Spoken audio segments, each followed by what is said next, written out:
house tonight. Sure. I don't have anything big planned, just a giant blowout party with all the... Can a doll with an ingratiating smile and impossible curves ready for liftoff be a feminist icon? That's a question that swirls through Greta Gerwig's Barbie, a live-action, You Go Girl fantasia about the world's most famous doll. Gerwig carves a comic pathway into these representational thickets, partly by means of mythology. In outline, the movie offers a savvy, updated riff on the Greek myth of Pygmalion, which has inspired myriad stories about men and the women they invent. In the original, a male sculptor creates and falls in love with a beautiful statue. In George Bernard Shaw's play Pygmalion, and in the Lerner Loewe musical My Fair Lady, she's a Cockney flower girl. In Barbie, by contrast, it's the imaginations of the girls and women who play with the doll that give it something like life, a fitting shift for a movie that takes sisterhood as a starting point. These imaginers, first and foremost, include Gerwig herself. The movie opens with a prelude that parodies the Dawn of Man sequence in 2001, A Space Odyssey, with girls, not ape men, and then shifts to Barbie Land, a kaleidoscopic wonderland. There, Gerwig sets the scene and tone with Barbie, Margot Robbie, who calls herself stereotypical Barbie, soon floating out of her dream house, as if she were being lifted by a giant invisible hand. It's a witty auteurist flourish.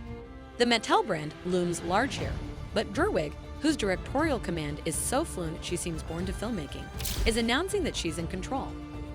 Written by Gerwig and her partner, Noah Baumbach, the movie introduces Barbie on yet another perfect day in Barbie Land, in which dolls played by humans exist in what resembles a Toyland-gated community.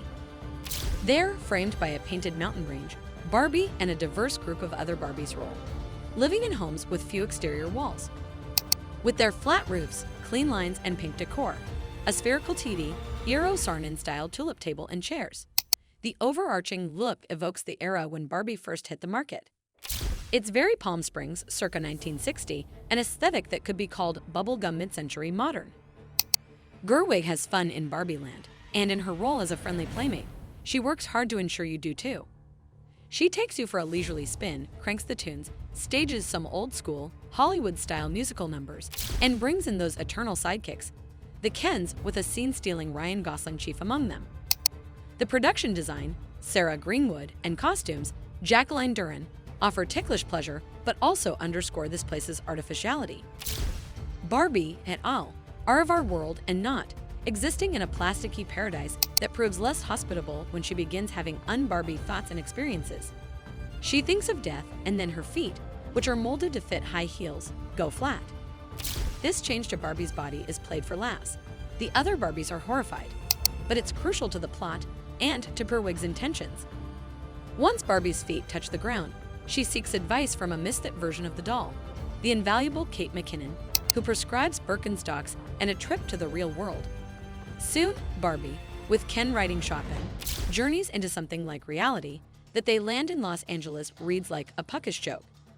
There, Barbie is astonished to discover sexism, and Ken is delighted to discover patriarchy, contrapuntal revelations that generate further comedy and something like enlightenment.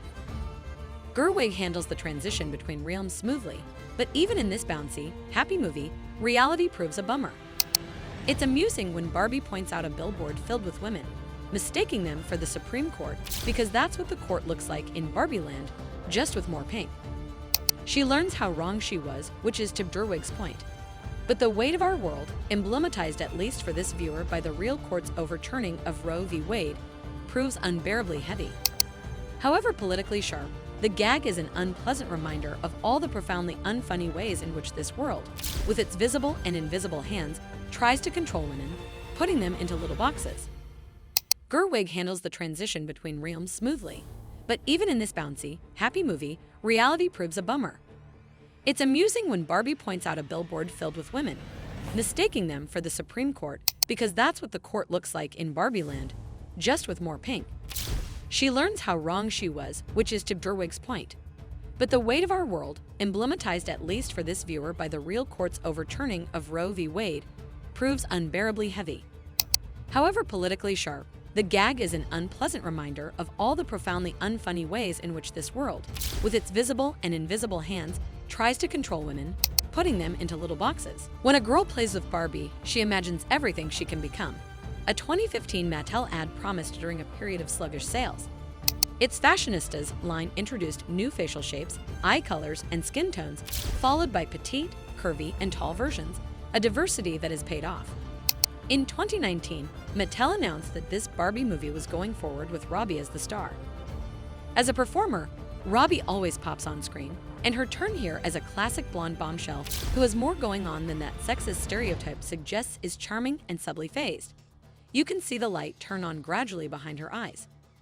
Like America Ferrera's sympathetic Mattel employee, Robbie warms the movie, expanding and deepening its emotions.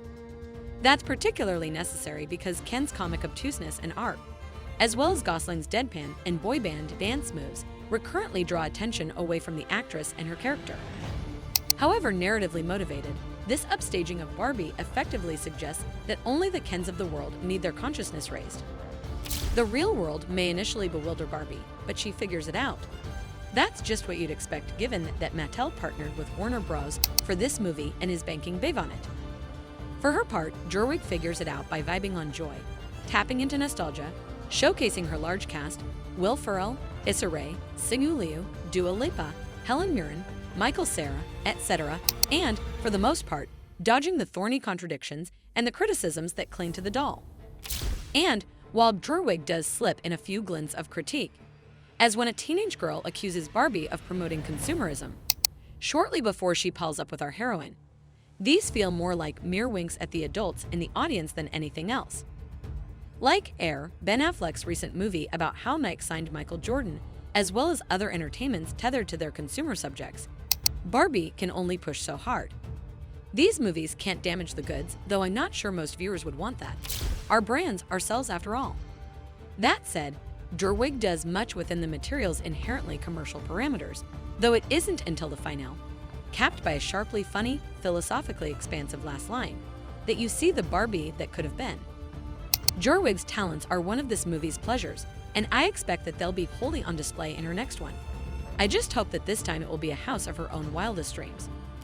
If you enjoyed this video, please like and subscribe to our channel for more interesting videos.